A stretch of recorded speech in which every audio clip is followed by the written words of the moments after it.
is we're switching over from our previous software to Office 365, and it's not gone as smoothly as everybody had hoped. So yes, some of us don't have it, and it's still. We don't. Joe only got one email today, so he It's feels quite like nice, not complaining isn't it? about the new software. It's quite nice. Worked out It's a well for problem. me. It won't be a well Except tomorrow. tomorrow you'll have It's 300. Yeah, there you go. Yeah. I was gonna observe that you were in a great mood and I didn't know why that now. Worked out well. All right, I guess we'll get started. Welcome everybody tonight. I know this is always getting close to Christmas and everything, and so your time is very valuable. And thank you from me and from the city. I want to welcome Mr. Jensen joining in this task force. We appreciate your volunteerism. Could I have a roll call, commission members, please? Member Gunther? Here. Member Utrecht? Here. Member Sturman? Here. Member Holthouse? Here. Member Tripp? Member Rambo? Here. Member Archewski? Here. Member Jensen? Here. Member Gregnani? Here. Excuse me, Council Member Gregnani. Councilmember Eden? Here. Councilmember Remy? Councilmember Farmer? Here. Councilmember McCutcheon? Here. Councilmember Bo? Councilmember McCune? Councilmember Garetano? Thank you. We have one. Need a motion for approval of minutes. Motion by Councilmember Constant, second by Councilmember Grignani. All in favor, say aye. Aye. Any opposed? Any abstain? I'll abstain. Thank you. That wasn't here. We only have, I guess, 2 people in the public. Do you guys want to make any kind of statement? Comment? Yes. I am Louise Belt, Soil and Water Conservation District for St. Louis County, and I have just come from the annual meeting of the Missouri Association of the Soil and Water Conservation Districts in St. Louis County. And there was a lot of interest in infiltration to avoid floods and in cover crops. And I brought material with me, just one copy. Okay. But You I can give have that to Mr. Bunich and he can distribute it. And if you would like to sit up at one of the thank you. chairs, you're welcome to. That would be lovely.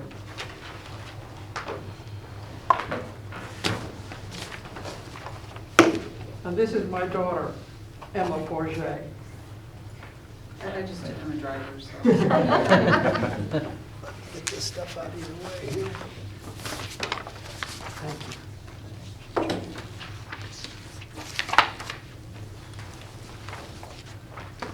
So Joe, do you want to review the proposals from the consultants? Certainly, sir.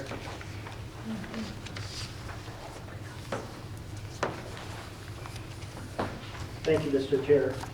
Mr. Chair and members of the task force, as you know from our last meeting and the minutes that were just approved reflected as well, there was a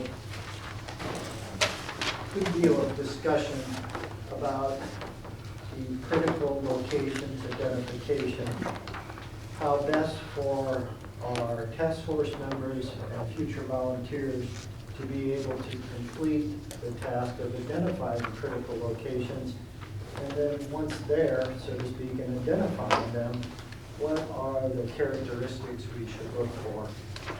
Collectively, the consensus was if Dr. David Hammer is available, that it would be preferable to have him, first of all, provide those critical locations that he knows of from 20 years of work in the city of Wildwood, and then also provide us the field expertise, taking a group out, showing a location, going through what would be best to identify, how to do it, and how to provide a photographic record, etc. And then also do his presentation again, but this time recorded and make it available on our website and other social media outlets. I was successful in reaching Dr. David Hammer. He's had a busy fall, but he is still very much interested in participating. And I asked him for what that participation would cost.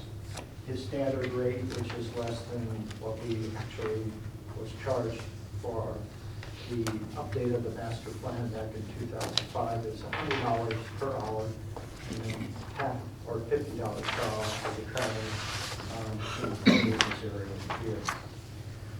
All in all, I would estimate that that would not exceed, at the start at least, my estimate is about $5,000 to get everything we need in place, and then have him help us once those critical location identification items have been completed, to basically give us a good way to maybe review them, assess them, and then obviously how best to display them for future use.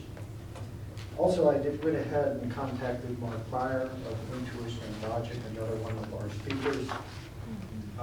Mark is also very interested in helping, and I asked him for a proposal. He was out of town at a conference, and then the holidays came along, so that will be provided to you next week, and I'll go ahead and forward that to all the task force members. But I think to the benefit of both, I think having both participate at some level would be beneficial. Dr. Hammer more from the just the theory and practical aspect, and then maybe Mr. Meyer from an engineering aspect. So once I get Mr. Meyer's proposal, I'll forward that on. But tonight, I think we achieved the goal that was requested, and Dr. Hammer is available, is willing to play all of those roles that were described by the different members of the task force. And if so, I would ask the task force to authorize the preparation of the contract up to $5,000 to get the ball rolling. Can I put a motion on the floor before discussion? Or I certainly can. Okay, and you said also that you would like Intuition and Logic to be involved as well, so do you want that included in the first? I would ask that maybe we hold off on that particular one until we get the proposal. The task force members have had a chance to review it, and then we can do that at our January meeting. Okay. Speaking on behalf of the critical location identification subcommittee, I believe everything I heard back from the members was that the preference was that we start with Dr. Hammer first, so I'd like to put the motion on the floor. I'll second the motion, and I have a question. If I'm not mistaken, isn't our city administrator allocated to spend up to $5,000 without coming to the city council for approval? Actually, $10,000. 10,000, that's right, can we increase it to 10? So this doesn't have to be approved by the city council? No, that's why I'm seeking more so than anything the support of the task force, which does include a number of city council members. So do we have the money in the budget? We will in 2020. And so what Dr. Hammer and I did discuss is that he is going to come to Wildwood before the holidays, and his intent, along with anyone that would like to come along, is basically to walk generally from the area around Route 100 and the Evergreen subdivision up to the northernmost point of Wildwood's boundary, which is up in the Highlands at Wild Horse area for the most part. Yeah. And the intent would be is he just wants to do an inventory there. I also told him, you know, in terms of my priorities, I think the next logical one would be Bonham Creek, because we are seeing more development in that area, and there's proposed development in the area, and this would be a great time to kind of set the threshold, as well as identify the existing problems. What about Fox Creek? That, based upon those residents that have attended some of our task force meetings, would be the third. I think, again, it was a very unusual spring and summer rain season, and certainly that 500-year plus event, we hopefully not happen again. But I think priority-wise, that's probably number 3 on my list. I have a specific location in Bottom Creek, the Portland Cove subdivision in the lower section. I have some residents down there who have problems with erosion, which is a question I want to pose to you all. But again, the decisions are the task force. So once Dr. Hammer, I can have him available at the next meeting, we could go through the priorities or the hierarchy of where we start with the critical location team. I think we've always assumed it's Cox Creek because that's where we have the most problems that have been identified, even without the benefit of the experts. And then from there, we can, for the most part, the task force can direct where we start those next inventories in terms of watersheds.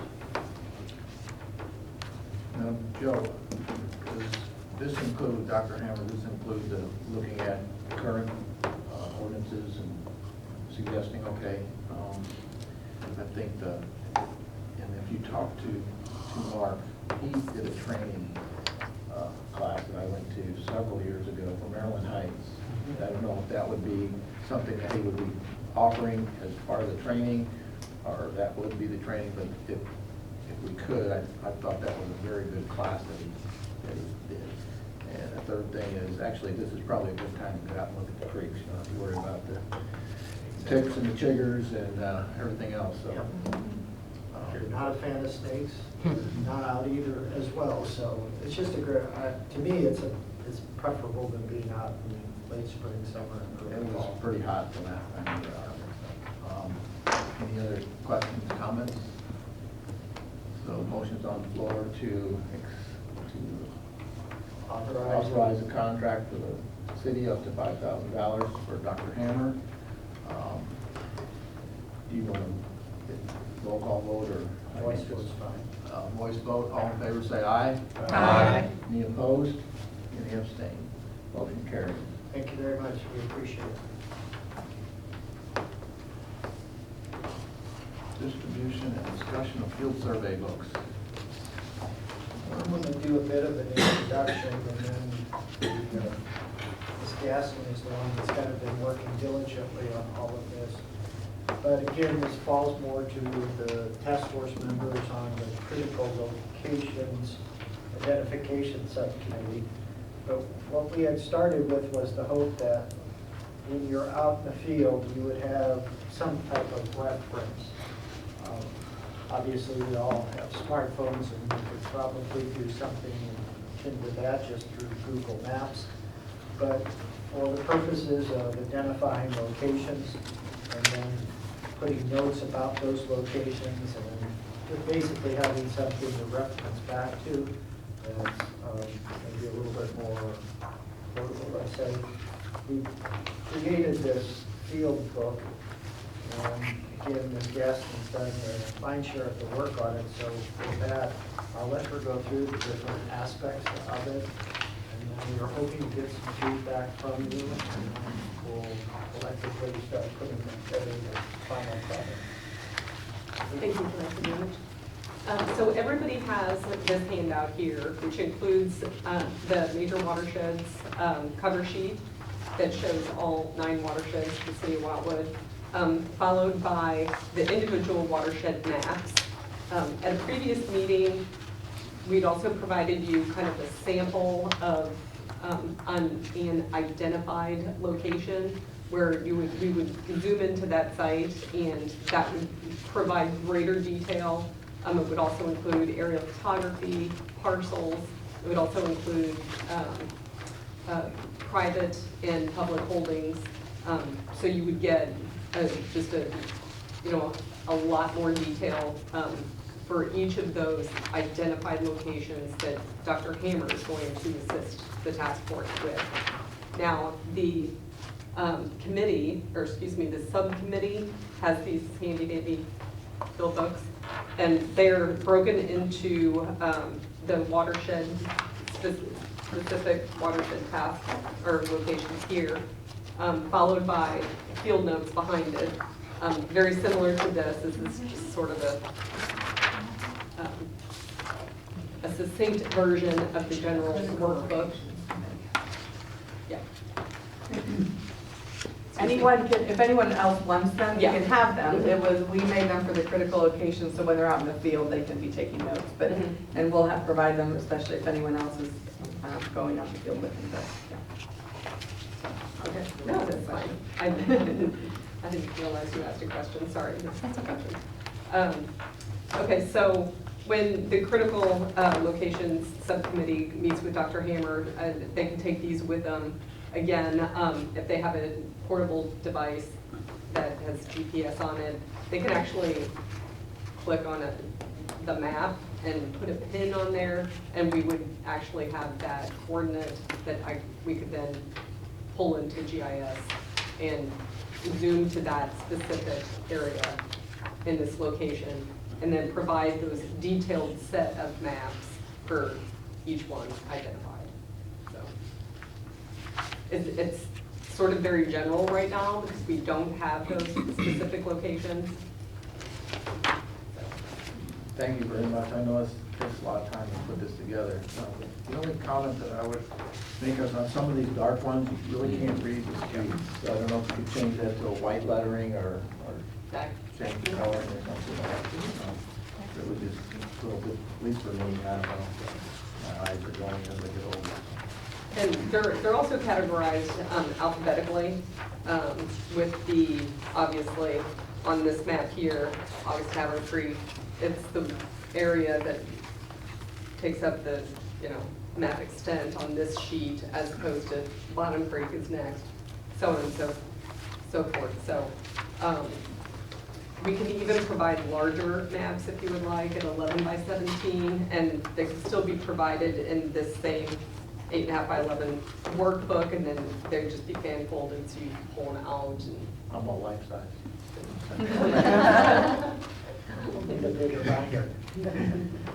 It's really interesting on the acreage of the watershed. I'm looking at that, that was really interesting.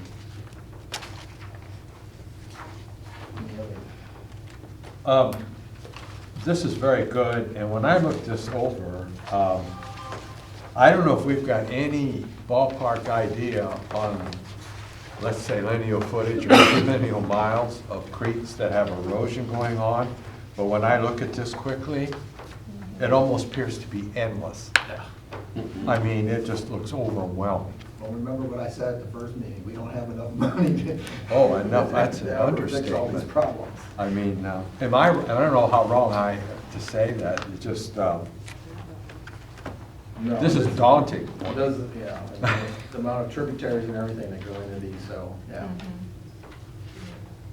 But I think as long as we focus on one watershed at a time, then it won't seem so overwhelming. That's the only way to go, I so agree. Small bites on. Yeah, Look at the whole methodical. picture, you just. Can I add a piece of information for you, with your maps? If you're gonna go out with the coordinates, if anybody wants to put the app on their cell phone, it's a free cell phone app. It's called Handy GPS. If you're out in the field and you find the location, you can actually take a coordinate location and then you can mark it with the latitude and longitude. So it's called Handy GPS app, and it's free. You don't get too many things free. That's handy with an I or a Y. Was that Handy? Handy. I think too, on a lot of phones, if they just turn their location on when they take a picture, it'll pin it automatically without putting anything extra on it. It's just embedded in the metadata, so you guys should be able to search through that pretty quickly and figure out where stuff's at. And the nice thing with our system, our GIS, is that it references the latitude and longitude, so we can use, as Phil said, just draw them in, and we can trace back locations. And we're still using the county database, so that allows us then to start adding the data about the property, ownership, subdivision name, things like that.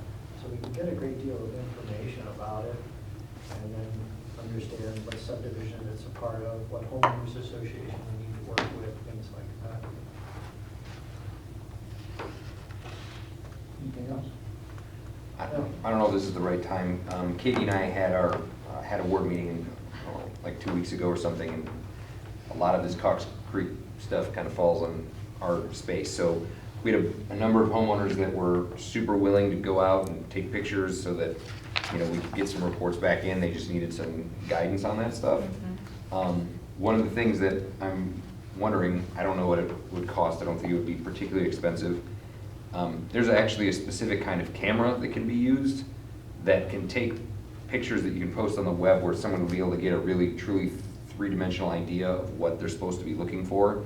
Instead of like taking a picture and putting an arrow and being like, this is bad, like you can actually, it's just called a Matterport. There should be a number of people in town that have them. They're usually used for real estate photography, but you can use it for that stuff, and it literally creates a 3D scan of everything where you can manipulate it so people can really get an understanding of what they're supposed to look at, and then they can report that data in so that, I mean, I'm all for walking in creeks and stuff, but like if they're backing up on somebody's yard and they can take measurements and be able to tell you like this is wiped out 6 feet in the last 2 weeks or whatever's going on, that might expedite some of this discovery process a little bit. So I can call around and see if we can have somebody take those kinds of pictures. I don't think it'd be very expensive. Again, through the task force, if that's something we'd like to explore, we would.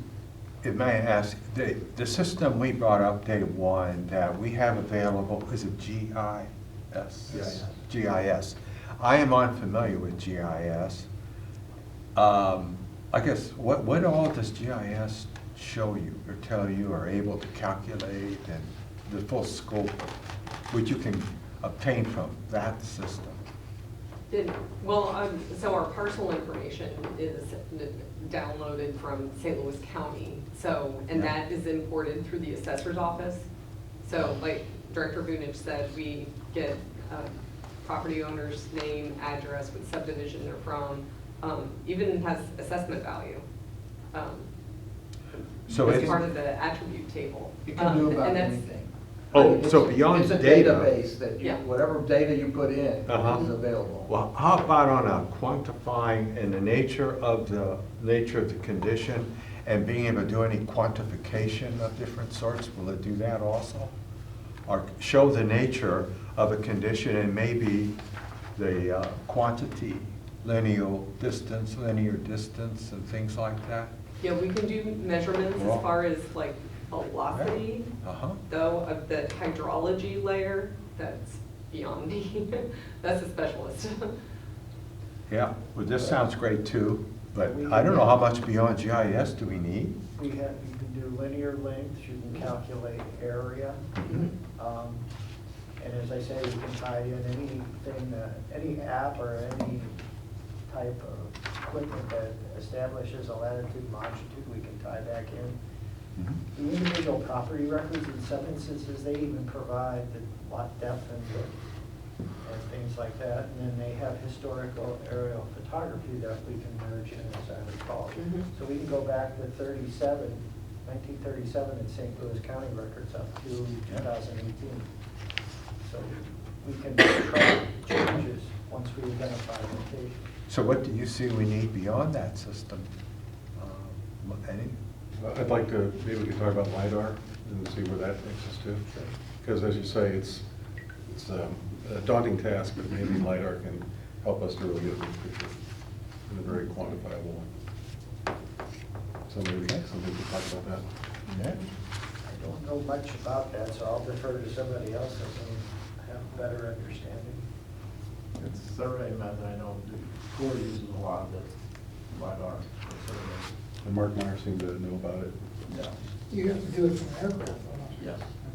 But isn't data available right now with that system? Mark was talking about that may be, some of it may be public Yeah. information, so. We don't have to reinvent the wheel. But if anybody's interested in Joe's suggestion, I mean, we can have Joe go out and get costs for us and see what the costs Yeah, are. I don't think it would cost more than a couple $100s, to be honest. I Back mean, to the it's, next meeting. and it's fast. And the other, I'm wondering though, if we can do overlays from that distance of time, couldn't we just overlay the two maps and then figure out which ones have eroded the most, and that's sort of where we might start looking? Is that what we're doing?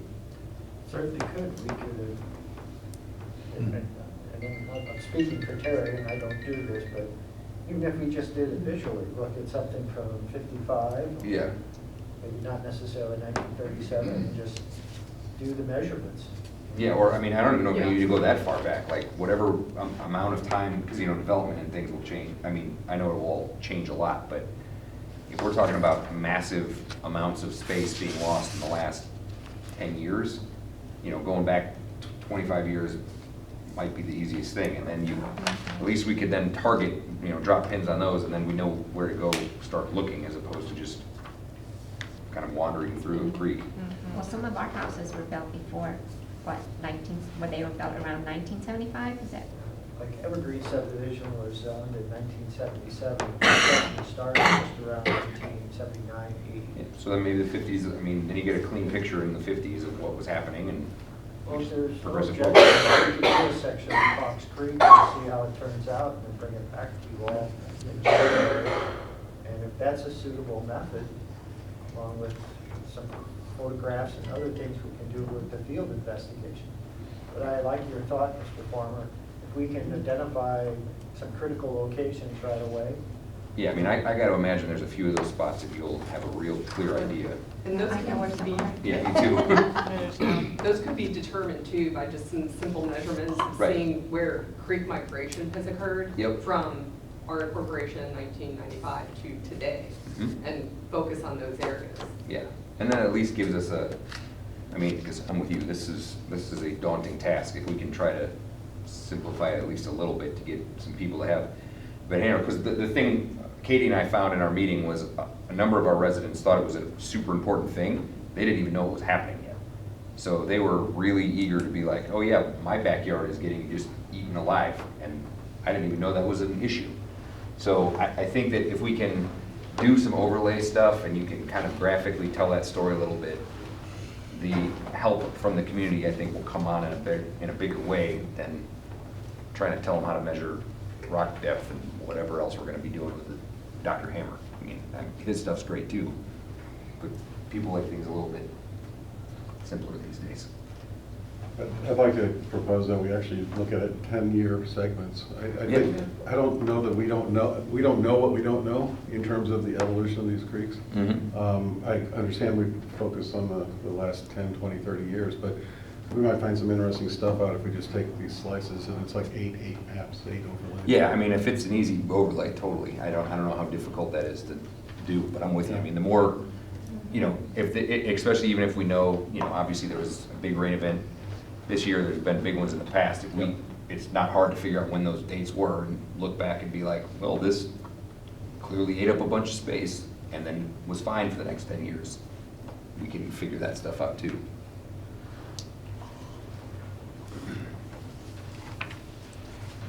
Well, if there's no objection amongst the task force members, we'll do a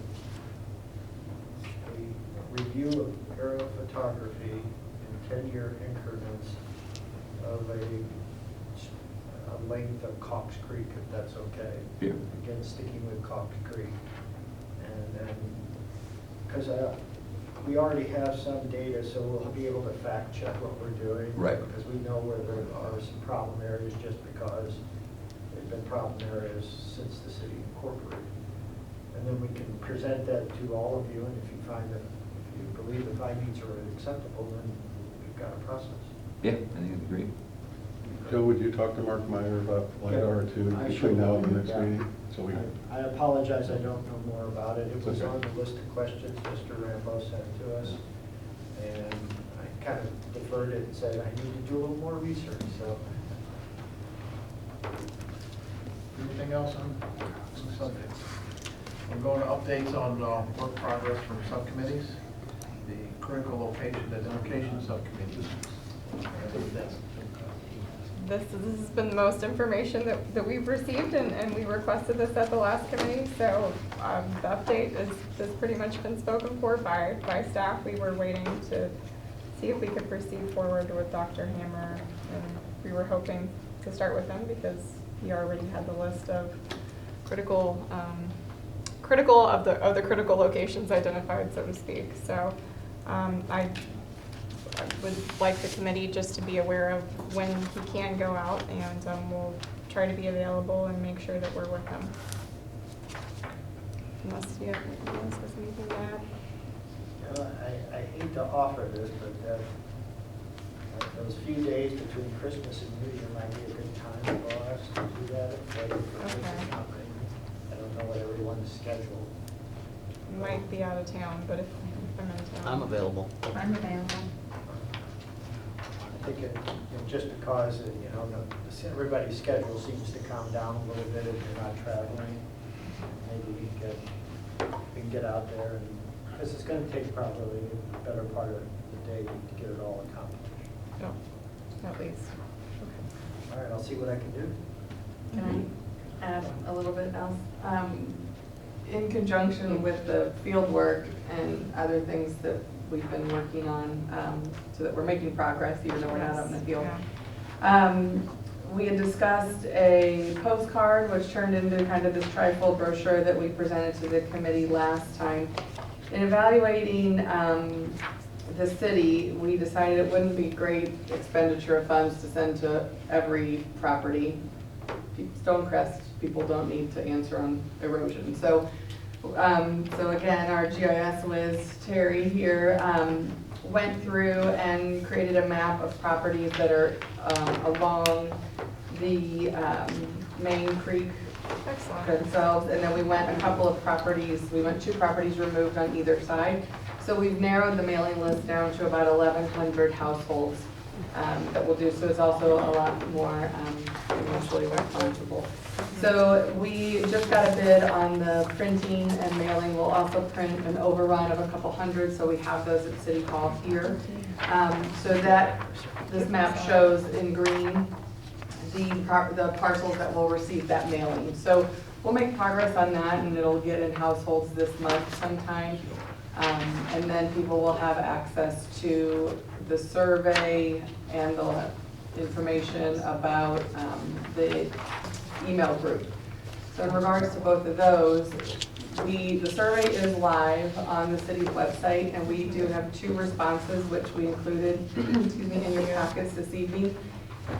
I don't, if you all aren't on social media or don't follow the city's social media, I'll tell you that in November, we took the opportunity to thank all of our resident volunteers and our city council for the work that you all do on all of our committees. And in one of our thankful posts, we highlighted the Watershed Erosion Task Force, kind of explained a little bit about what you all are undertaking and that you're in a data collection phase. And we included a link there to the survey. So we got a couple responses when that post was made. And I'm sure we'll get a lot more with our targeted mailing. And then we also launched an email e-newsletter group, so to speak, that's specific to the watershed erosion.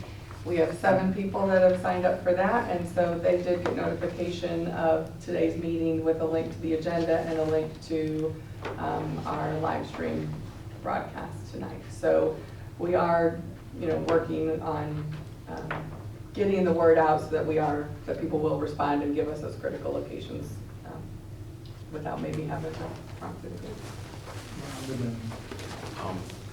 Before I forget it, Terry, the Bonham Creek, as one example, doesn't show any of the water courses. Maybe it's covered up by the light blue or something, but there's some work to be done on just the colors, coloration in general. Kind of have to find what Rick said about the street names. So if you can't see the watersheds, it's not much good. The other thing that I had for you, Kathy, was you said that green, am I looking at the same one that you were talking about, this one here? You said that the green property, the green indicates properties that are affected by flooding? No, that are along the main channel of the creeks, and then 2 properties removed. So how did you decide main channel? Because it doesn't matter because I'm on the committee, but for example, none of my land is showing up as green. There could easily be other people that are on what I would consider a main channel. I mean, Creminently, it was 500 feet wide in the last June, so that's a river to me. So what were the criteria, I guess, or what, did you just kind of Okay, so the specific flood extent, the floodway was selected, and then a secondary selection chosen. Those parcels that exist, their centroid exists within that. So this was and a then two DNR, tiers DNR of- floodway, is that kind of? No, this was just based on our GIS data. It's a FEMA. What, oh, I see, okay, so if it's Yeah, if it's FEMA. Under your. floodplain under Yeah, it's FEMA, then. 100 years. I see, Yeah. okay. Yeah. Yeah, so that really limits things. It couldn't be expanded. Yeah, what I mean, what do we the do mailing to, remains. I mean, I don't want to take up a lot of discussion, but Joe and Rick, you know for a fact that I'm probably in a place that would be considered main channel, at least part of my, you know, the part along Highway 100. There's probably a lot of other places like that, and, Well, the first threshold was the floodway, which is actually the main channel for all intents and purposes. We could move it out to the 100-year floodplain. mm, Yeah. We'll probably catch a lot more properties by doing that. mm. And so why don't you let us revise the map and show the 100-year plus the floodway? Good. And then we can go from there. Sure, yeah, I don't want, I'm not concerned about myself, I'm concerned about everybody that's in this similar situation. Right. That's all I had, thank you. Thank you, that's a good suggestion. Yeah, well, that was partly what I was gonna bring up, is because just looking at this, there's green on one side, but not green on the other side, and I know there's places in Ward 5 where both sides have been impacted. Well, So, and that's the thing I noticed, Ms. McCutcheon, it doesn't go as far south as I thought it would. Because I know along the lots on Birch Forest, that's an area we've heard as well, that's experiencing some erosion issues. and Evergreen Forest as well. So we'll take a look. Yeah, a question on the maps, on the GIS maps, I guess, there that she shows. Is there any way that you can accentuate the main channel so that we know where the main channel is? I don't know that we need to do the ephemeral drainage ways, but the main channel should stand out so we can identify it as the main channel. We will do our best, sir. Hey, Joe, I don't know, or whoever might know this answer, I know we're talking about it in admin and public works. Is there a policy about boosting Facebook posts to people that like the Wildwood page? We boost all the time, actually, for recreation events. Because like, we could, theoretically, you could do posts and boost them out with this that would touch a whole lot of people for a whole lot less money than sending out mailers. That might not be a bad way to do that. I mean, I can't imagine it would cost more than $50. Yeah. It's relatively inexpensive when you think about all the Right. costs that we incur just doing notifications. And the same thing might be with some of these people, I'm not sure if the system can do it. I know we have a different system that sometimes pulls in an email address as opposed to just a mailing address, and so you can find ways to target people sort of effectively from a digital standpoint. If they're on Google or whatever, they can get an ad, and it's really super inexpensive as compared to sending out postcards for whatever it winds up being, 30 cents a piece or something. Because I'm with you guys on the map. I think we probably need to expand it, but the more you expand it, it's just gonna, I can see it very easily doubling the cost of what it would be already. And, I mean, I think we need to get the message out there, but if we can do it in an inexpensive and efficient way, that'd be good. Well, I think the use of social media is critical to our success. I would probably argue that we may need to do the brochure. Yeah, no, I think we need to do both for sure, but, you know, a lot of times people get a brochure, they'll toss it if they see a notification, you know, 2 or 3 times on their Facebook feed or whatever, they're a little more inclined to check it out. Yeah, I would just say I would do at least one first round of postcards and then reinforce it with social media after, just because, I mean, it is more cost effective, but I'm a perfect example. I'm in a demographic that theoretically is represented on there, but I don't bother to check it. I mean, it wouldn't reach me at all unless it came through the mail. heads nodding. Yeah. So if there's no objection, we'll pursue both. Anything else on this? I didn't want to take up a lot of time on talking about the details of this, but it's true, according to everything I've seen, and Dr. Hammer as well, that the headwaters are critical in terms of flood control and erosion control and so on and so forth, and that's why it seems more important than it might otherwise to extend it up to the, closer to the headwaters of these main watersheds. So just to be clear about that. Yep, and I would just ask, for the subcommittee that I really appreciated you sending us, or giving us copies of who had submitted, particularly in addition, because they are in my ward. But if that's possible, if you would keep doing that, we can add it to our files. It'd be really quite helpful. We are compiling too. When people submit that online form, we have a spreadsheet that has all of the residents who have reported issues, and it includes contact information, and then if they're authorizing, on their property, if they're willing to take pictures. So even those people in your ward that mention that, if they can either fill out that form online or contact us somehow, that would be helpful too, to tabulate it all into one location. And I know the paper copies I gave, I didn't copy, so if you could add that, or I can have them, I don't have their names anymore to tell them to manually enter it. You provided those to me, I gave those to Okay, Kathy, so- and I'm sure they're already on the spreadsheet. I think so. Okay. All I have are them. Okay, thank you. Okay.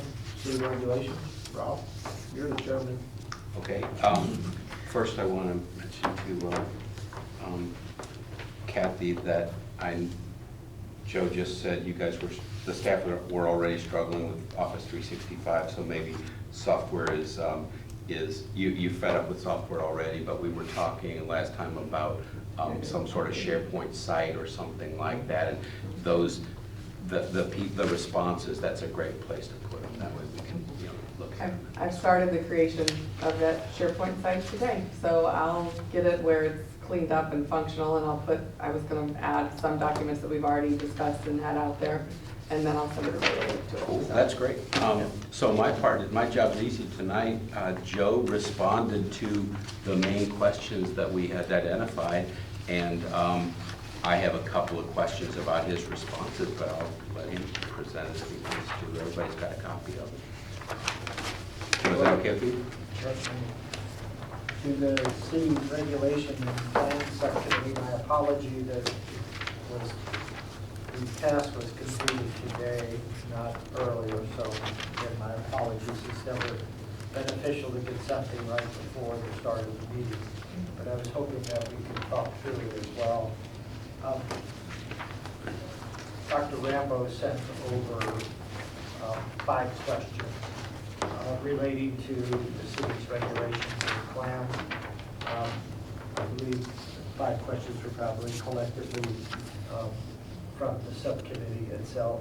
And the first question just dealt with how are the various existing regulations that we are reviewing actually applied.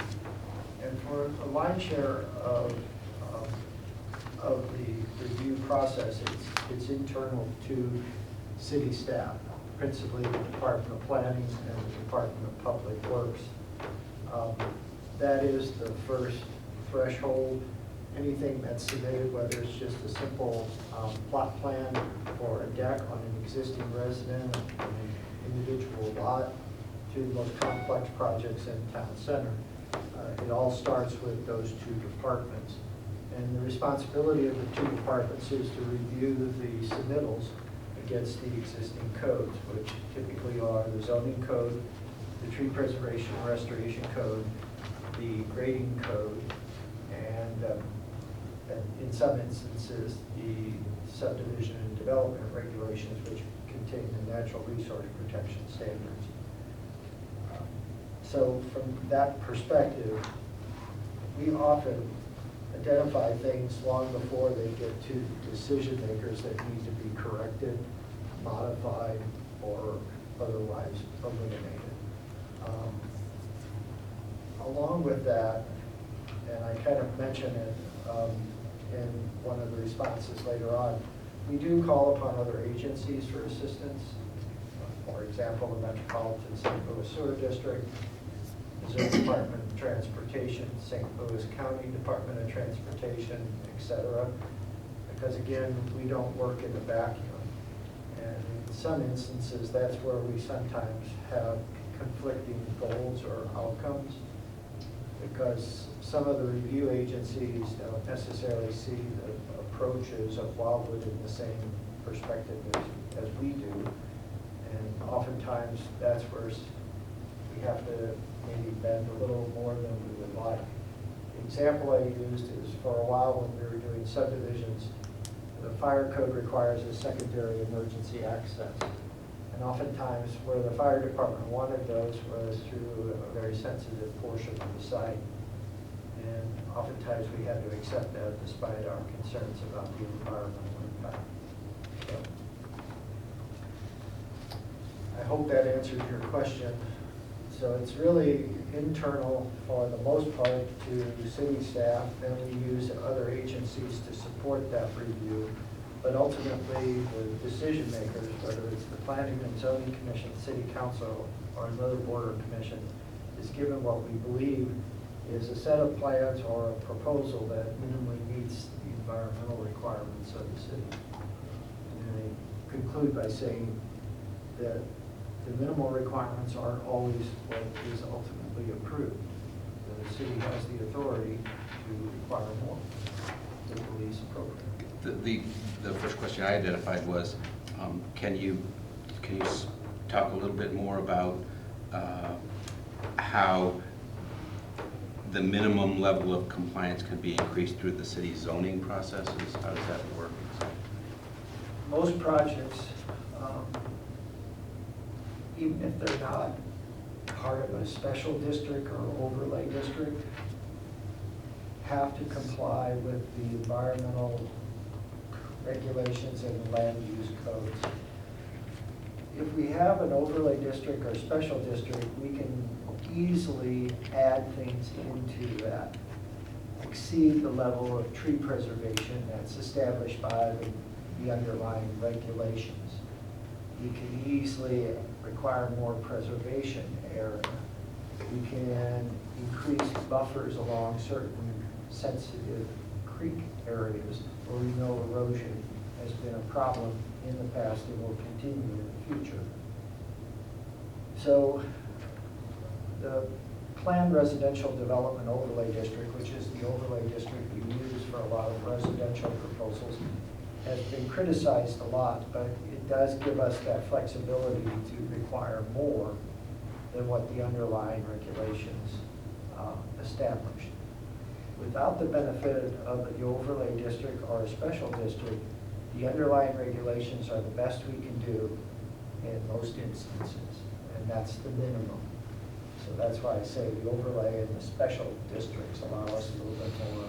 So that statement applies in the case of the residential overlay districts? Because I've seen you do that, demand more of people and whatnot. Okay, but it has to be in one of those districts. Okay. I have a comment and question. One, I remember when we used to review subdivisions, and the fire department would come in and say they wanted much wider streets than we were planning for. And you talk about major additional hard surface and impacting us on stormwater. That was a big hit, but they controlled that, you know. So anyway, that was just another fire department example. Joe, are we getting soil scientists to do these analysis of these various, when we grade and code the land, so that we understand what the carrying capacity is for slopes and soil depths, et cetera? That's when the resource protection standards were established. One of the key components is that to complete the analysis, you had to be on an approved list. And we still only have 4 soil scientists that are on the approved list. Dennis Miner, Pat Russo, a gentleman from Geotechnology, and one other, as I recall. Scott. SCI? Scott Hardy from SCI. And all of those were actually reviewed by Dr. Hammer, Okay. because I wasn't necessarily sure what a practicing soil scientist, what those qualifications might be. But we are getting experts to do that for us. Okay. If they're not on the list, I asked them, you can be qualified, but you have to provide this information. Okay.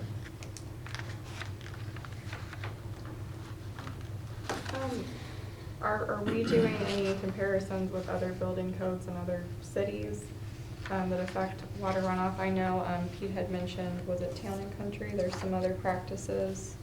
In several other cities, municipalities, even when we're doing additions or remodeling, we have to put in underground detention systems on small lot projects.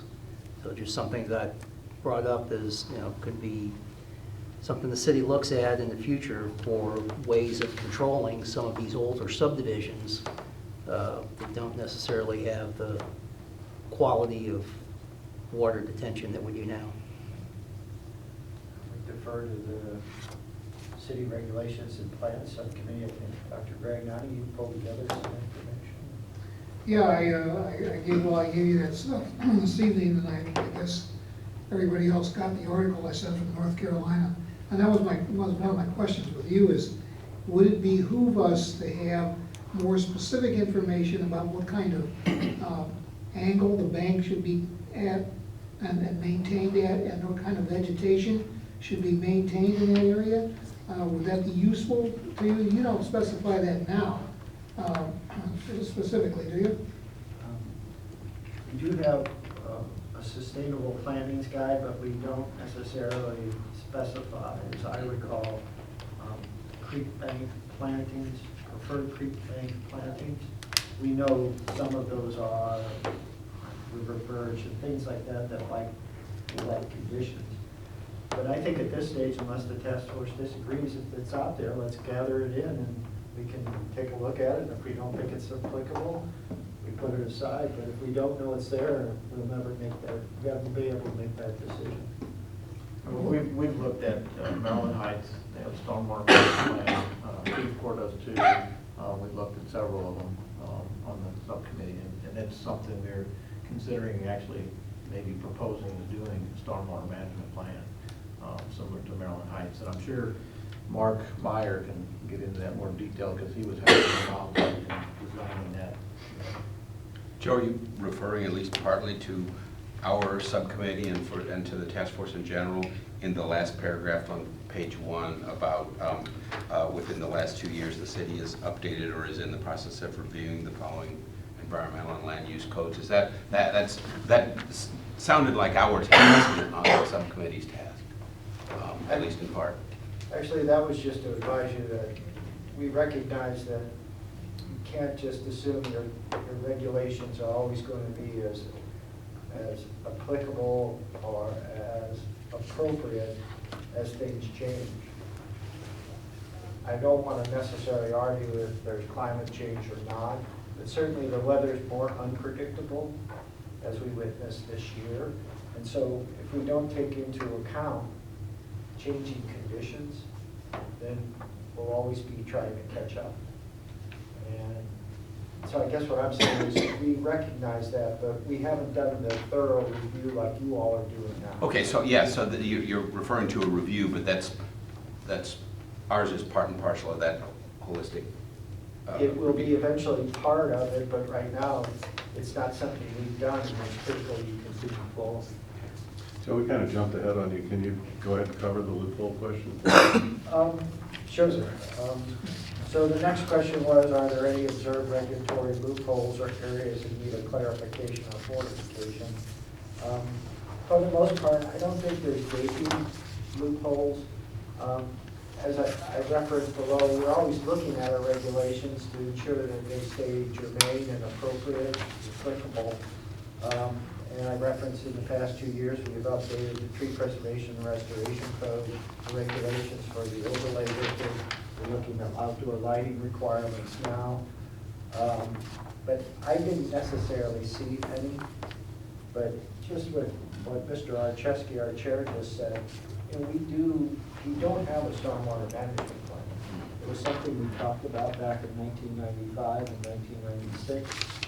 We thought with all the environmental regulations we were introducing, the grading code, the tree preservation restoration code, the resource protection standards, that maybe we wouldn't need it, but I don't know if that's the case. I would suggest that this is a real key thing for Dr. Hammer to actually advise us when he looks things over.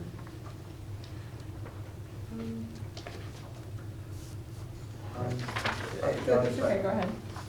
That's all right. Lauren, go ahead first, and then John. Okay, so I believe Maryland Heights has this, but also a lecture that I sat through with a state agency. There is a example of what a invasive plant species ordinance would look like. I'd like to submit that to committee and ask that we take that to planning and zoning. And I can tell you, Don and I were out in Valley View and again in Turnberry with an MSD engineer looking at water runoff issues in our neighborhoods at some constituent homes. And one of the first things he said was, you have to get this honeysuckle out of here. It just confirmed everything that I've learned and said to the committee. And he said, you know, it is absolutely affecting this property. And not only that, but there's a toxin that comes through the roots that kills any other seedlings. And so it's certainly part of the established recommendations that other agencies have. So if that's something that we can do, then I'd like to maybe move forward with that. That's good. John? Well, she's just added another question to my list. If you're gonna remove the honeysuckle, what does he recommend that you replace it with? I have a list, but he didn't tell me anything. I have a list from another agency. Well, I mean, you know, to some extent, But yeah. you know, honeysuckle's not the ideal situation, but at least it has some capability for providing roots to hold back soil. But anyway, that's Yeah, another he story. argued that it. All of our ordinances in the 400 series for the subdivision, the setbacks, all the environmental protection zones, all that stuff is codified, but it's part of the master plan, is it not? Well, the environmental regulations are referenced in the master plan, but they're not an appendix to the master plan. So if we were to add some of these changes where we're making recommendations, would they become codified, or would they be changes to the master plan itself? Codification. Okay. Based upon this discussion, I appreciate that North Carolina example, but I also. We didn't get the email. Oh, It only went the numbers of the subcommittee. But there was a list of plants that they were recommending, but I would say, you know, we're in Missouri, that's North Carolina, so they may work, but I think we would need to understand what kind of plants were being recommended for our area, native species, et cetera. We do have a sustainable planting guide that we hired a landscape architect a few years back to create that. So we do have native species suggestions. So then we need to just marry that up with soil bank stabilization, native species. And the Conservation Department has some actually pretty strict guidelines for native plant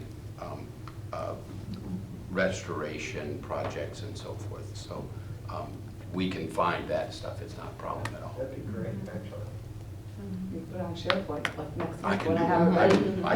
I can do it when I go ahead. No, I'm not ready. Eventually you'll get an email.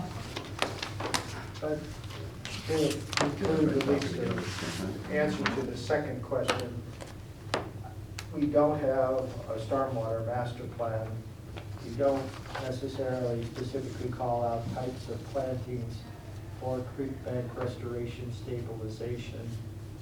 And for the most part, we don't do individual stormwater management plans for existing dwellings.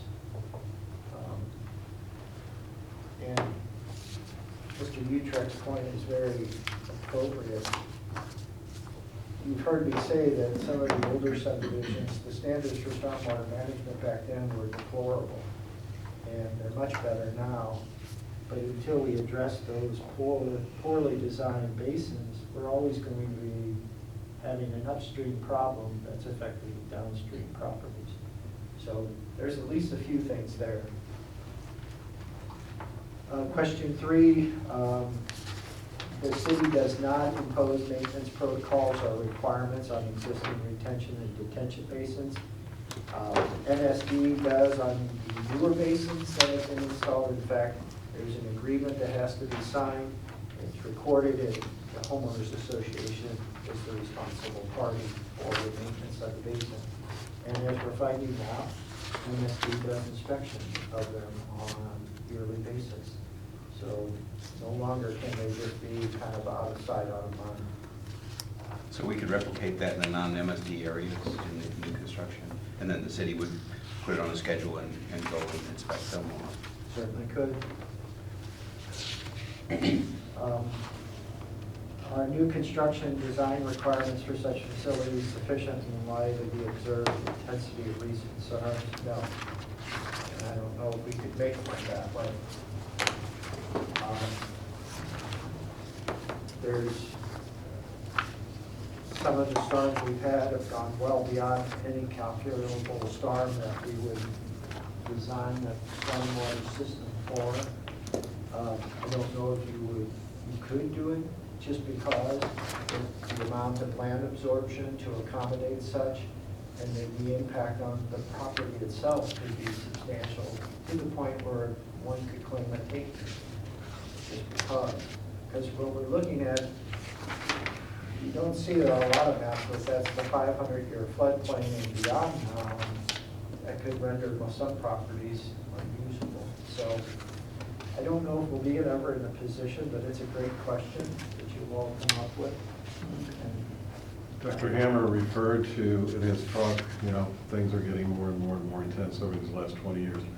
Is there a way to quantify, by just looking at data of typical annual rainfall, and then MSD, somebody figured out how big to make detention basins back in the 80s and 90s and so on, based upon so much rainfall annually.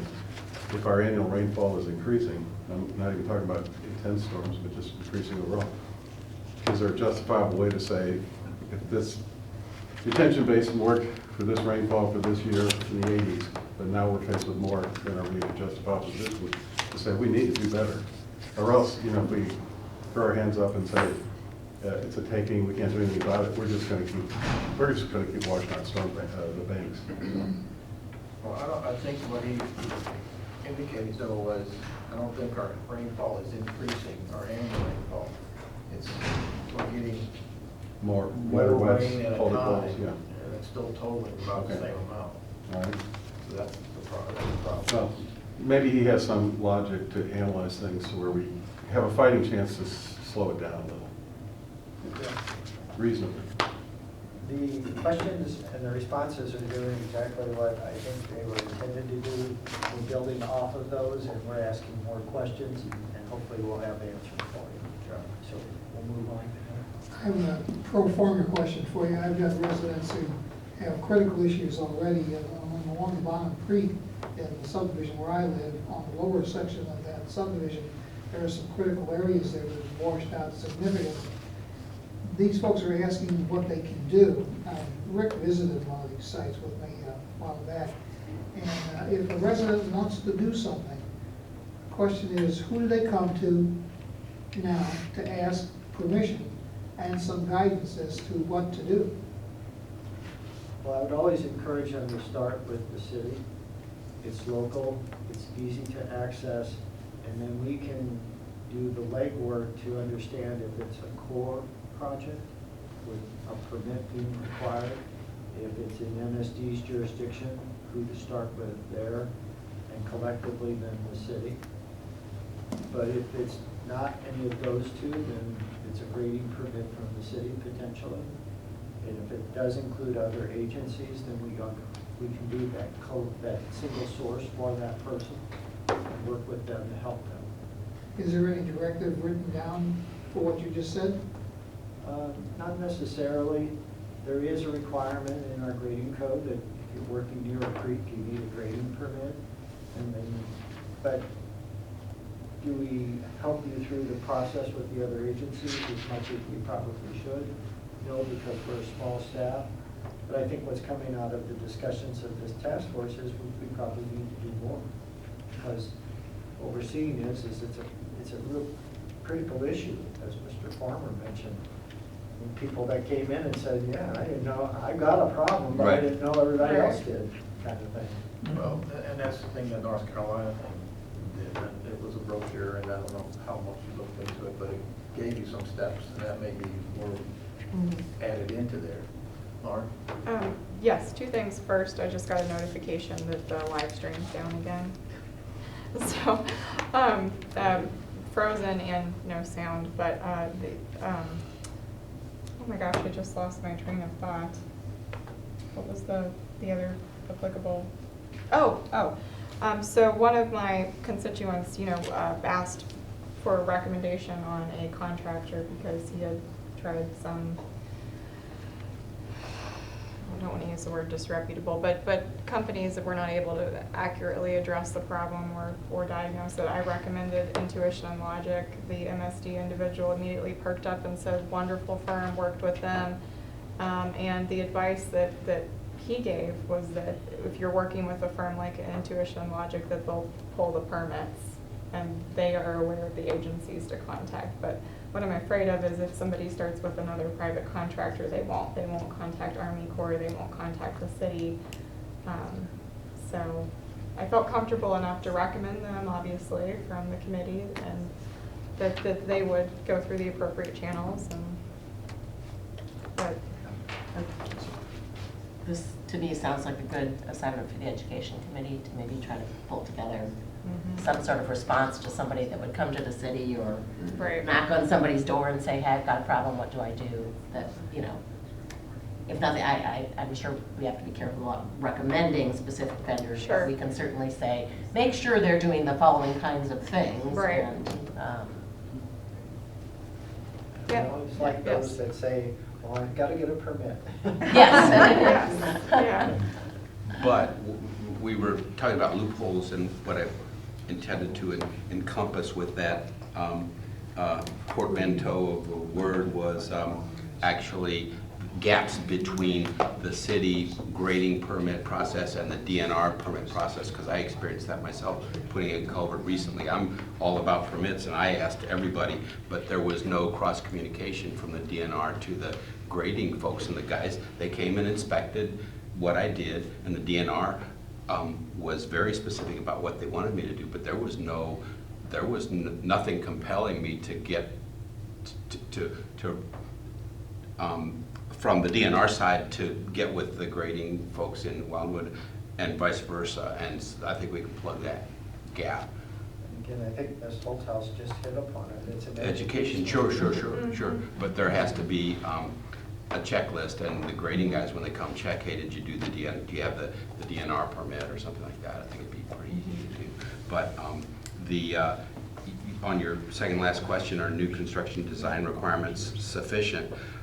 We were as least as concerned with resiliency as we were with controlling the floods. You're never going to handle the volume of a 500-year flood, but you can build in resiliency in the water courses such that you're not going to get a ton of erosion. It'll just fill up people's yards and go back down, and that's an important point, as long as their homes are protected. So there's more about resiliency and less about handling the volume. Yes, ma'am. Yes. There are more people who do worry about stabilizing streams. For instance, this Wildscape Environmental Services, I think they're also in Columbia. Zeke Kuehn, Kuehn, because it's pretty hard to find people in Missouri who really know how to stabilize a stream. And it's difficult, particularly here, because this was all farmland. And in 1984, St. Louis County became part of the Soil and Water Conservation Districts. And we have rules with the districts. If you want to have cattle on your land or a horse, or you can't let them just go and drink out of the stream. They have to be drinking out of a place where you could get the water from the stream, but it has to go into a carefully arranged area so that they are not going to ruin the vegetation growing along the stream. So the effort now is made to armor your stream bank with rocks, big rocks. Native to the area would be great. And then behind that, between the armored stream bank and your lawn or your meadow, you have to have something like 50 feet of vegetation, stuff growing there, and not just grass, but stuff that will, with big roots that will stay, which means you can't mow that, so, because you don't want to mow down baby trees. You know, realizing that 50 feet really is a good thing to have, particularly in a floodplain. Most of our floodplains were in the 1800s, were fields with cows, horses, pigs. The trees all grew on the uplands because you couldn't have your animals there, or if you did, they would ruin them. So you had them only on the floodplains. I would wish that there would not be any permits given to build homes on floodplains. Anytime that you do anything on a floodplain to limit the space that should be taken up by flood water, it just means the floods are going to be higher. And this is just one of those things that everybody has to recognize. We can't help it. Maryland Heights is one of the worst places as far as that goes. They're always allowing building on floodplains. And I would hope that Wildwood has more sense than to ever allow that. If everybody's got 3 acres, some of those acres are up on the hill. I think, Joe, we don't know any development in floodplains, and we require a 50-foot distance from a creek. Is that correct? We have a 50-foot buffer distance between top of bank and top of bank on either side. And in the resource protection, floodplain areas are 100% protected, non-disturbed areas. But we don't require that there's any type of vegetation beside. I mean, it could be grass and they can mow it. Yeah, and that's a key point that Ms. Belt just brought up is what do we do in those buffer strips? So another thing to think about. Lauren? One thing on this, and then I want to pivot. I did learn from the same lecture that the natural prairie grass that's native to Missouri can absorb up to 7 inches of rainfall without runoff in a single event. So that's pretty incredible in a field. The other thing, back to MSD.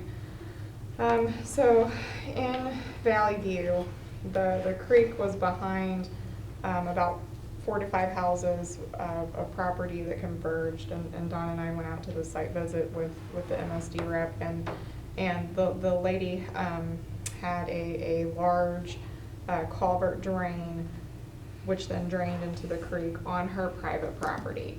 And so her lines were tied into it for storm runoff, and some of her neighbors, but not the rest. And so what I learned from MSD is that if a line should be tied into the MSD stormwater drain, but it has to cross multiple properties, they are unlikely to permit it. And it got down to one lateral line and about 5 feet. And they said MSD would be unlikely to permit it just through the drain, even with the other property owner's permission. And she would not even be able to run a line and tie it into theirs, and it was all dumping on her property. So I'm not sure that we can do anything without MSD's permission, but if there are situations like this, if the city could write a letter of support and maybe send it through MSD, I don't know if that would help their permitting process or not. I mean, that would be a regulatory question that maybe you could ask. It was just a very odd situation with water dumping and pooling because of runoff that should have been tied into the stormwater drain, which then should have gotten to the creek in a better form. And because these lines crisscrossed, I mean, it just, Kathy was successful in getting a representative from MSD to commit to be at our next meeting. great. So we can ask that question. Jason? No, it's a woman out of the planning Got it. section. Last item, well, the last item, we talked about the LiDAR rate, LiDAR data, and I've kind of explained that already, so we'll work on that as well. Financing committee, I believe you're the chairman? Yeah. I don't know if That's all anybody. the work, by the way. So thank you, Mr. Chairman. Oh, I don't know if anybody here, that anybody's here that was not at the last meeting. I don't know, you, Jeffrey, Mr. Johnson. For those of you who were not here last meeting, you have a 2-page spreadsheet. And that spreadsheet tells the story of the activities expended today, searching for funding for what we want to do. And I think it's self-explanatory. Any questions, let me know. And then for all the rest of you who were here, a few updates have occurred, and nothing really has occurred in what happened to write home about. We're mainly in a mode now of either doing a waiting game or follow-up. And now that we're into the holiday season, I don't know, things are kind of in a lull. And so my thought is, and I think my thought is that we wait till after the first of the year when things all come back to life again, and then take another energetic push towards making other contacts. And I would agree, with Joe, I would agree that we should do some sending of hard copy letters, snail mail on the Wildwood letterhead, and to make further requests and follow-up. I think that would have quite a bit of impact. And that's about it for now. I mean, have I not been offered any money? So that's about the status of this at this time. And Richard, something I think maybe we can do, maybe during the lull, as the holidays approach and the new year kicks off, is the agency outreach committee is looking for a lot of information, but certainly don't want to not ask the question, hey, do you have some funds? But we also don't want to contact agencies you've already talked to and confuse them about, you know, doesn't the right hand and the left hand well would know what's going on. So I'd like to find a process where, as we're Maybe we reaching can out to people, communicate with each other? yeah, that we communicate Yeah. with each other, or even where our initial Sure. letter reflects We can you've coordinate. contacted them or you haven't. So We could I'm hoping the collaborate. SharePoint site, once we get that up, that maybe we can, I don't know whether it can support some workflows, or at least can certainly simplify access to information so that we can see the latest and greatest of what you're doing, and if we've come up on some great new, I mean, I found this one really strange, kind of off, they basically have a lot of research funds for watershed management, so just one of the, and I think I handed you. You gave me I a gave- document, yeah. and that document caused the addition of lines number 21 and 22. All right, but I'm hoping we can find a way that's maybe a little more systematic. Sure. And, you know, I'm- Richard and I both happen to get to the same meeting. so I am perfectly willing and all ears for Yeah. what could help each other out. And I think that overlap between the committees is, you know, we saw it with the education committee and regulatory, you know, tonight. So I think we're gonna have to figure out a way to have everybody sort of know who's doing what and when things are being handed off. And I think it's also really important, given, again, how, as you point out, this task is just overwhelming. We also need to kind of decide what are the things we're just gonna set aside and not get distracted by as well, so. Mine is real simple. Anybody that refers me to anything or any possibility, even if it looks quite dim, I contact them anyway. Yeah. It's simple as that. John? I have a question for you, which, Yeah. and this was a very good comprehensive list. I saw this last time, and went over it again, because one of the things I was looking at was, how do we get money for this, right, which is what you're doing. Yeah. But DNR looked like it was the most promising possibility, although I will say that they only have $1 million per year for the entire state. Yeah, I know, that, you know, I was told that. I hope that that person knew what they were talking about.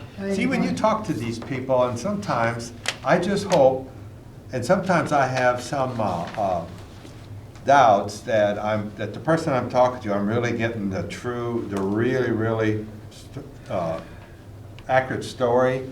And that was surprising. I have the same reaction as you. Well, despite the $1 million limitation, they suggested that we have to have a plan Yes, to present to them. yes. I'm wondering, is that a plan per watershed or an overall plan, or what kind of plan are we talking about? To the best of my best understanding is that they kind of want to know the scope of the work we want to do and the cost of it and a description of it. Maybe, in effect, I'm from the building, in effect, like a set of plans and specifications and the cost and what the cost is. Okay, so it could be done on a per creek, so to speak, basis. So if we wanted to do something along Cox Creek or Kiefer, well, I guess part of Kiefer Creek is in our jurisdiction, although you said they're doing one for Kiefer Creek now, right? According to Yeah. your- Yes. But if we wanted to present them with a plan for a particular portion of one of the creeks, we could get away with doing that and do a cost estimation on what it would take to stabilize the banks and so forth and so on. Absolutely, I would think So we wouldn't have to so. have the entire city Yes. planned out. Yeah, I think we would show them, let's say, a portion of Cox Creek, as an example. And we have it scoped out what we want to do and the numbers, costs. I think they have to work with us. I think it would satisfy that requirement. That's somewhat promising. Can I jump on that? Yeah. Something John said, Rich. I've worked with the USDA folks, who are the federal DNR folks who handle lots of money for the EQIP programs and various crop protection programs and restoration programs of all kinds. And there's money there. And one of the folks, his name is Charlie, I forgot his last name, I have all his contact information, I can send it to you. But Yeah. he mentioned specifically that there is 319 Clean Water Act money available from a federal perspective. And I noticed that you don't, the reason I'm bringing it up now is I noticed that you don't have Yeah, too I've got much federal 319 'cause I'm presence. two. I'm sorry? I No, don't no, have the that's two. that's the state Missouri Department of Natural Resources. But that department, I was told, was involved with the 319 Clear Water Act. But they could very well Right be, or but wrong, I there was could told. also be more than one source of funds. In Could other be. words, Now, I've talked to the agricultural part.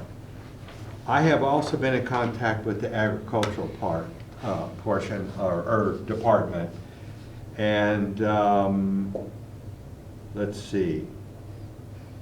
I can get back to you, but I have made contact with them, and nothing much came of it. Yeah, I'm That doesn't certainly mean not we can checking make your work. another try. but, If you have another contact. Yeah, there's I'll another read it, contact in and there, I you know, will- there I may will be pursue more it. than one Yeah. source of funds. Absolutely. Because $1 million doesn't sound, I agree, $1 million Well, doesn't no, sound like a hell of a lot. that's nothing. So, okay, sorry. Yeah, sure. Let me know. I will send it to you tonight. Yeah, absolutely. And again, with the Corps, I know they've done some projects within St. Louis, Deer Creek, for example, and some of their projects are 60/40. So, you know. So our projects are what again? 60/40 as far as funding. Oh, okay. I see. And you could maybe be able to get better than that, but Mhm. there may be some of those available too. Yeah, as long as it's Rob, anybody hears of anything, let me know, and we'll pursue. Thank you very much. Agency outreach. I think everybody has a page that looks like this, that got distributed as part of the packet this evening. We did have a meeting, one for small but mighty in terms of attendance, and we've made some progress. We've got an agency tracking list that's evolving, so as we find new agencies, we add information to that. We had planned to do some exploration of how we could share that content via maybe Google Drive or something, and then when SharePoint was coming along, we said, put a pin in that, that's the right platform. So we will be posting that information there, and as I mentioned earlier, also seeing if there's some ways we can use that platform to do some of the coordination and handoff and prioritization activities. We have an outreach letter that's been drafted, but got to the point where we said there really needs to be at least 2 flavors of it that address whether Richard's already contacted them and he's kind of got the funding piece under, already down the tracks. Because that's one of the things we want to search for, but we're also looking for educational resources. Have you done something similar? What did your timeline look like? What did your budget look like? As well as what sort of regulatory hand they have in all of this. So we've got kind of a broad net we'll be casting eventually, and like everything else, you just have to set some priorities and decide where to start. One of the areas we'd identified as a priority was MSD, and it looks like that is universal across some of the other subcommittees as well.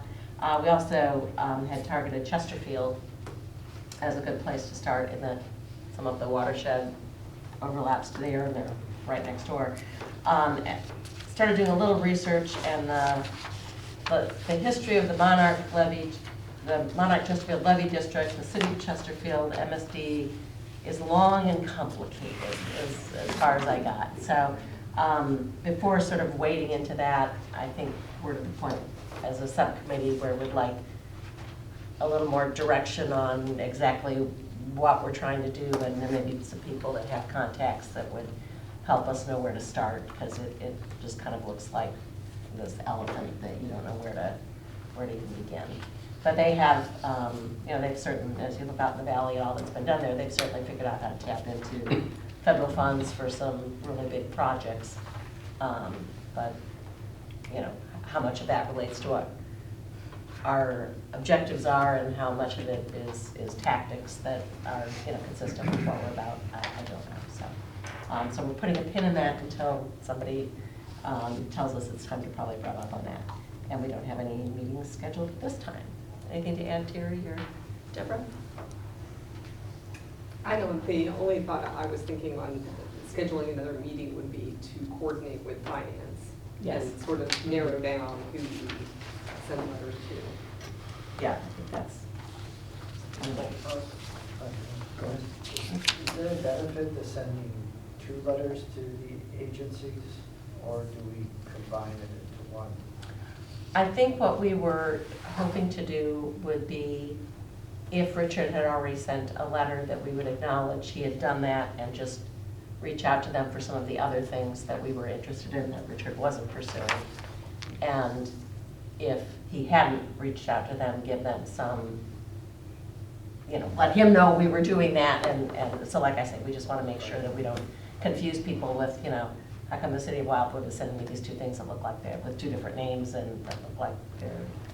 And there might be somebody in that agency, other than the person he's contacted, that needs to be contacted. Right, so I think if we're sending a letter, we don't want to not ask, hey, do you have bags of money sitting around?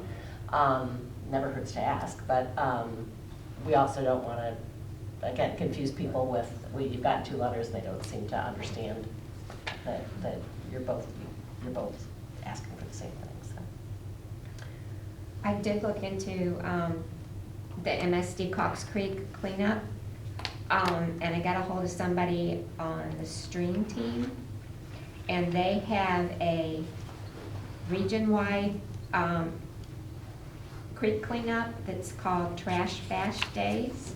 It's in, I think, the last Saturday in August, and they provide the equipment that you need. They give you instructions, they give you a breakfast and t-shirts, and the bag collections, and they give you an overall orientation of what you should do and should not do.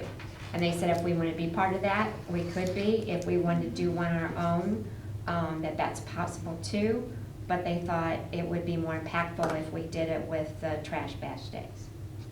Yeah. So if that's something the committee thinks we want to do, then I need to give them a call and say, yeah, put us on your schedule. That's all part of the Merrimack cleanup at the same time.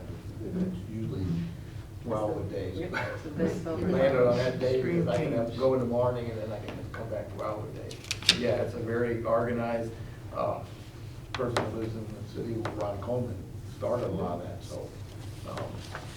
Yeah, that's a very good, day. And they expanded it out to tributaries now off the Merrimack, so they collect a lot of trash. They have Army Corps involved, Army's involved. I mean, they bring huge dumpsters in. They collect thousands of tires on that weekend. So, yeah, that would be something to look at too. Yeah. So is that something the committee wants to pursue, or? Yes, please. So I'll get more detailed information and tell them we want to be part of it. Does anybody have a good handle on how much of our creek mileage is actually navigable in August by a canoe or something like that? Because I think it has to be, I think we paddle around and, Navigable water. yeah, how much, does I would anybody say know? very little of Cox Creek. Yeah, that's what I was thinking. You'd have to walk Yeah. Cox Creek. Is that part of this program? I guess we can make it part of this Yeah. program. Oh, okay. He knew, I told him what, we were the city of Wildwood and we were looking at Cox Creek, and he thought I could do this, participate, so. A little bit harder. Because they meet in Valley Park, and they pick up around the lake and everything down there too, and not just the river. So they've expanded it out quite a bit in the last few years. So. Anything else? Anything else for the outreach committee? All right, then moving on to the education committee. Say again how important it is for anybody who has a lawn. I think most people here have lawns. Those people you talk to who call you with problems have lawns, or they have at least a meadow. The longer the roots on that grass, the more water it will soak up. The roots will actually exude sugar. Nobody knew this until 20 years ago. Exude sugar into the soil, which will feed the microbes and the earthworms down deep in the soil, and will then, all those little microbe poop, their poop becomes the fertility, becomes the fertilization for the grass and the other things that grow. One way to really help the problem on the problem in the Gulf of Mexico is the dead zone. If we can keep any kind of fertility on the lawns and meadows in Wildwood and not let it run off into the streams, the more that we can do, the better. Will all make us feel environmentally correct. For instance, you can sow white Dutch clover on your lawn, which will provide the extra nitrogen that your grass will need next spring. You don't have to fertilize. You don't have to do one of those systems where you have 4 bags, 1 bag in the winter, 1 bag in the spring, you don't need all any of that. Just sow your clover and let that keep feeding, and the rhizobia will, those little nodules on the roots will eventually decompose and feed the grass. So we have wonderful, wonderful soil, much better than just plain dirt. But we have to keep it fed with organic matter and not let it just become bare. That's the worst thing. If we have horses, you don't want to let them graze the grass down to nothing. And then you've got bare dirt, and that will wash away in the next flood. You'll not only lose water, you'll lose dirt. And the whole point of the Soil and Water Conservation District is to avoid the Dust Bowl, which was a much bigger problem farther west than here. Here, our biggest problem is losing dirt to water.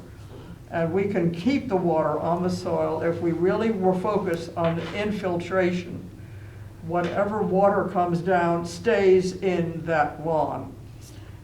Make a rain garden. MSD is encouraging people to do that. And we've done it. We have a 1/4 acre under a deer fence, 8-foot high deer fence, that does hold the water It used to just have water, would just wash right off it when we moved there 20 years ago.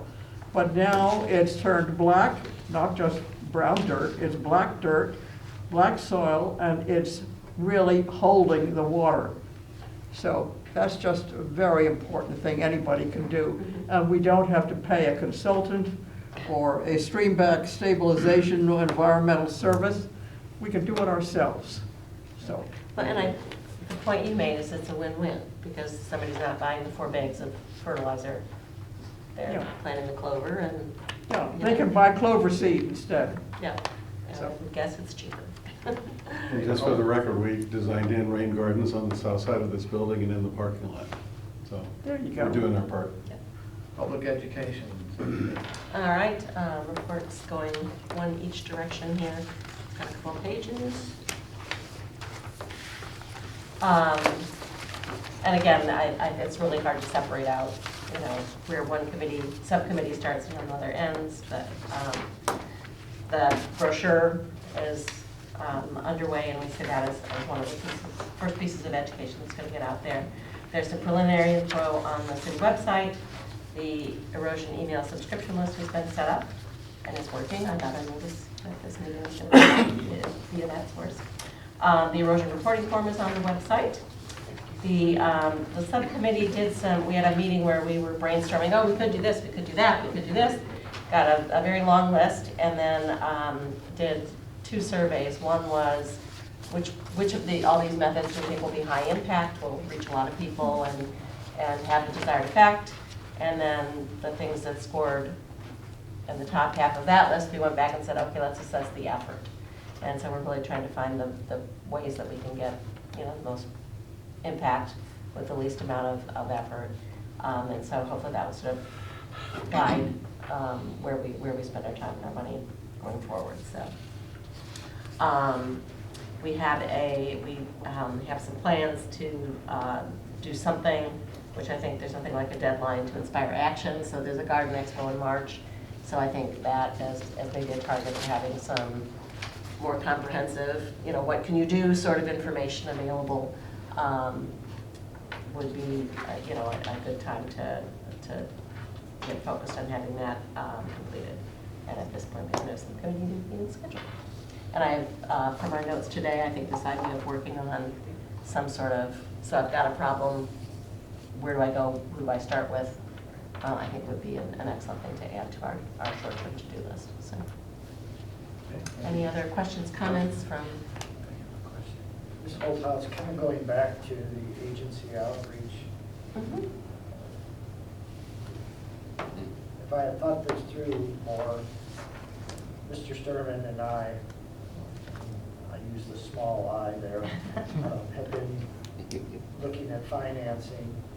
You have the education component, but we also, I thought, we're trying to understand if we do work in Crete, what are the permitting requirements? That kind of component. That was a piece of it, and then the other was just if you've undertaken ambitious things like this, you know, do you have similar projects of similar scope, or are you dealing with similar issues? Just so if people said, hey, here's the timeline, or here's what our budgets were, or, you know, that just kind of, so I mean, we're just casting a very broad net. So what I've come to realize now is in a large agency like the Corps, all of those are probably segmented. Not one person probably knows the answers or feels comfortable answering those 4 components. And I'm sure you don't think we should send 4 letters, so I guess what's the best approach?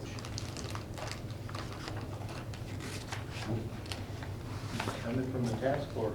And I think you can do you know, I think you can ask for here's our things of interest. Can you direct us to somebody who, you know, somebody or some buddies in your organization? So do we send it to the agency director? You work with the Corps. So that it gets- Get to the colonel, goes to the colonel? Well, Might get through. I think that we talked about maybe starting with a little website research if they have like a community outreach, a communications office, you know, somebody whose mission more in life is answering, you know, questions from outside their agency. Community So- relations. They do Yeah. have public relations. Right, so I think it's gonna vary from place to place, and I think I would be astounded if we sent out letters or sent emails and had even a 50% response rate. I would guess it's We're gonna be gonna some have to phone do calls. something. Yeah, we're gonna have to be half as ambitious as Richard has been with, the follow-up and just being that little bulldog that won't go away till they answer your questions, so. Thank you. Other questions or comments, additions? Thank you. All right. The meeting schedule for 2020. Comments, questions? This sheet has, we've outlined just the first 6 months. You all are doing such a great job. We were thinking you might be finished. Anyway, we have 6 months outlined. We tried to stick with Wednesdays, had to deviate in March to a Tuesday, just due to availability at City Hall. But if you have any questions or comments or anything on that, just let us know. Thursday at 6:30. 6:30. Thank you. Okay, 6:30. Unless that doesn't work for the committee, but we were not proposing a change to the time. Perfect. As far as the market, so it's probably not the city hall, it's probably you guys. In March? Yeah. No, it's actually City Hall. I think it was court. Because when court meets, Okay, because they use the whole building. if that presents a problem, maybe Wednesday, we could always use the public room over at Stonecrest, right? Because it's got lots of green though. No. No, so we wouldn't have to do that. Any questions on the schedule? Let me just recommend green cover seed. This is from Nebraska. They make the best cover crops. So if you have a problem with horses in a field that they're eating the grass down to nothing and there's going to be bare over the winter, get some cover crops. This outfit is really good. It's greencover.com. Would you need that with Joe, with the city? Let's see. An extra copy? I only have one copy of this, I'm sorry. But it's We'll send it down on the website. Colton Catterton. Here, www.greencoverseed.com.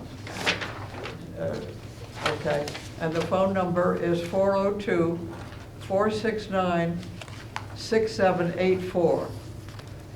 But this is great for forages and cover crops, and anytime you want to cover bare ground, but don't want to put in a lawn, or you want to put in a forest, put this in. No, I'd rather not have a lawn anyway, I don't have to cut it. Any other matters?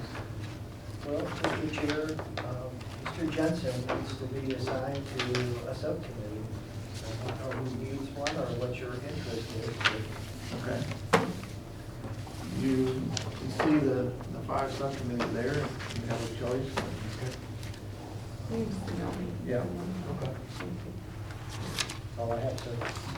I have one other. At the last committee meeting, you all gave staff the charge to try and determine cutoff dates for if we were going to go for a stormwater sales tax, what that schedule would look like. And so you have it has my name on the top because it was just printed from my email. But our city clerk did some research and highlighted in yellow on the second page are the deadlines for getting it on the ballot. So if we went in August of 2020, it has to be certified by May 26th.